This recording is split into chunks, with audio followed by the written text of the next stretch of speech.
السلام علیکم فرینڈز، میرا نام ہے توقیر شیخ اور آپ دیکھ رہے ہیں all over the info YouTube channel.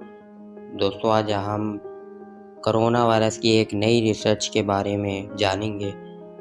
دوستو ویڈیو کو اینڈ تک دیکھیں اور ویڈیو شروع کرنے سے پہلے آپ سے گزارش ہے ہمارے چینل کو سبسکرائب کریں اور بیل آئیکن کو پریس کریں نیو اپڈیٹس کے لیے۔ تو چلیے سٹارٹ کرتے ہیں۔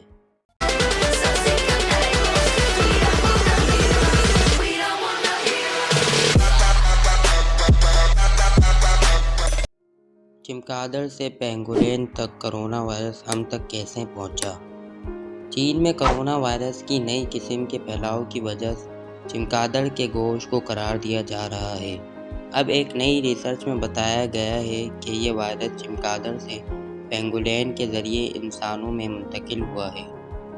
ساؤتھ چائنا ایگریکلچر یونیورسٹی کے ریسرچ نے دعویٰ کیا ہے کہ کرونا وائرس کے پھیلاؤ کے سلسلے میں ان کی ریسرچ یقینی طور پر بریک تھرو ہونے کے علاوہ اس کے شافی علاج میں بھی مددگار ثابت ہوگی۔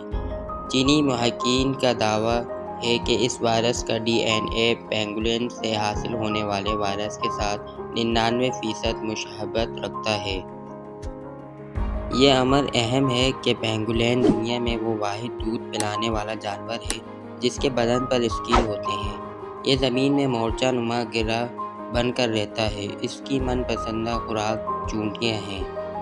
دوستو دوسری جانب مختلف سائنسدانوں نے چینی ریسرچ کے اس انکشاف کو چیلنج کیا ہے کہ کرونا وائرس کی نئی قسم کے پھیلاؤ کی وجہ اس کا چمگادڑ سے پینگولین میں اور پھر انسانوں میں منتقل ہونا ہے۔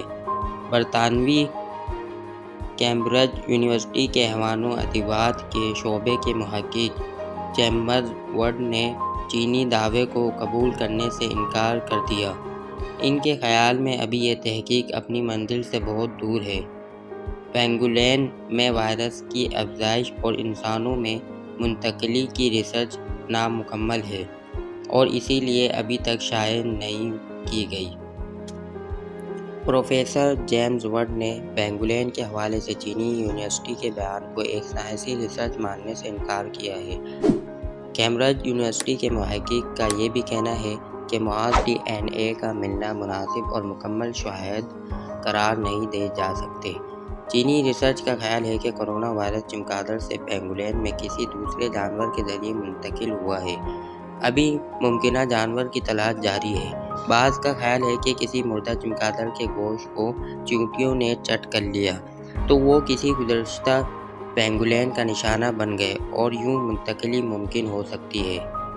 ہانگ کانگ سٹی یونیورسٹی کے حیوانیات ادویات کے شعبے کے پروفیسر ڈرک فائفر کے خیالات بھی کیمبرج یونیورسٹی کے ریسرچر چیمبرز وڈ جیسے ہیں۔ انہوں نے بھی کرونا وائرس کے حوالے سے چینی دعوے کے حوالے سے کہا ہے کہ ایسا کہنا قبل از وقت تک ہوگا کیونکہ ابھی تحقیقی عمل کو مزید وقت اور شواہد درکار ہیں۔ فائفر کے مطابق کرونا وائرس کی نئی قسم اور پینگولین کے درمیان کوئی رابطہ جوڑنا فی الحال مشکل ہے۔ پینگولین کی جلد کو چین میں روایتی ادویات سازی کے لیے بھی استعمال کیا جاتا ہے۔ تو دوستو ویڈیو کیسی لگی؟ دوستو ویڈیو اچھی لگی ہو تو لائک، کامنٹ اور شیئر ضرور کریں اور اپنی رائے کا اظہار کمنٹ باکس میں ضرور کریں۔ دوستو ملتے ہیں پھر نیکسٹ ویڈیو میں۔ اللہ حافظ۔